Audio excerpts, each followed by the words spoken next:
We've heard some pretty crazy things about Spider-Man No Way Home, especially when it comes to the villains. Hearing rumors about this crazy multiversal Sinister Six, including villains like Alfred Molina's Dr. Octopus, Willem Dafoe's Green Goblin, Thomas Hayden Church's Sandman, Jamie Foxx's Electro, as well as even Rhino and the Lizard. So things are going to be absolutely insane, especially with rumors of Toby and Andrew making their return and a whole bunch of other characters.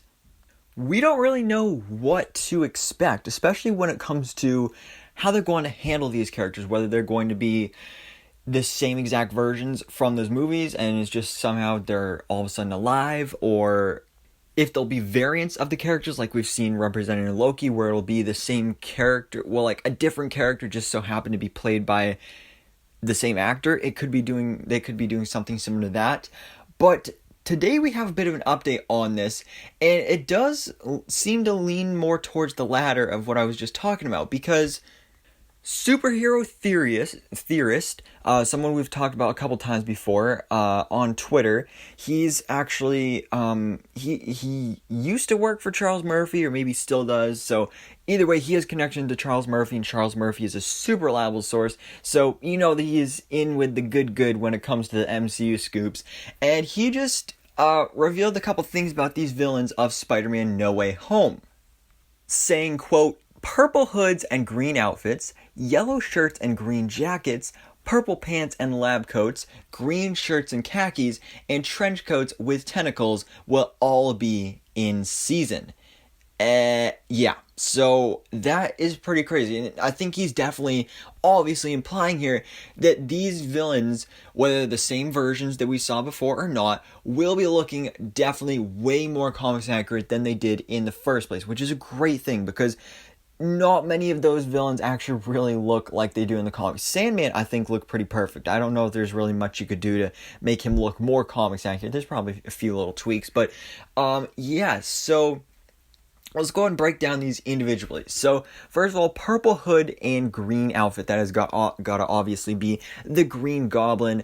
Now that I think about it, I'm not sure if it actually is a hood that he wears, because you wouldn't call it a hat, but it's also not like, I don't know, I guess you'd call it a hood, but yeah, purple hood, green outfit, Green Goblin.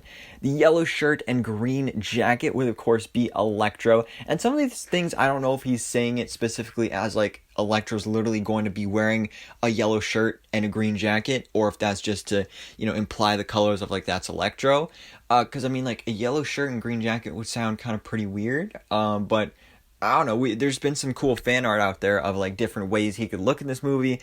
All of them look amazing, so I'm really excited to see what Electro looks like. Purple pants and lab coats is obviously the Lizard, which is going to be a huge improvement from what we got from the Lizard in The Amazing Spider-Man, because, well, he was naked, so now he's actually going to be wearing clothes here, and we did get that nice reference there in the movie where there was like one scene where he did still have the lab coat on, but it sounds like he is going to be having the lab coat and the purple pants for this whole movie, which is awesome. That's so comics accurate. Another thing I want to see with the Lizard, hopefully they give him an actual snout instead of just that round human face, because it really didn't look that great. Green shirts and khakis is obviously Sandman. Again, I don't know if there's really much you can do to improve his look, because he looked great there.